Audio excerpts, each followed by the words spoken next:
Nagluluto na yung anak ko. Ano yung niluluto mo, anak? Pancake. Pancake. Na maliit.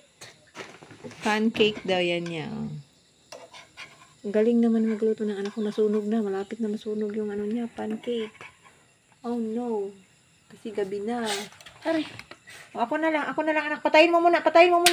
Ako lang. Kasi Nasunog na yung pancake mo. hindi ka marunong nito. Ako ang hindi marunong. Yes. Ayan. Gabi na kasi. Ayun, nasunog na. Ako na magbaliktad, be. Ay.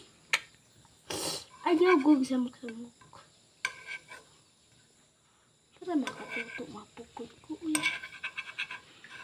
Ayan na yung pancake niya. Napasok ka.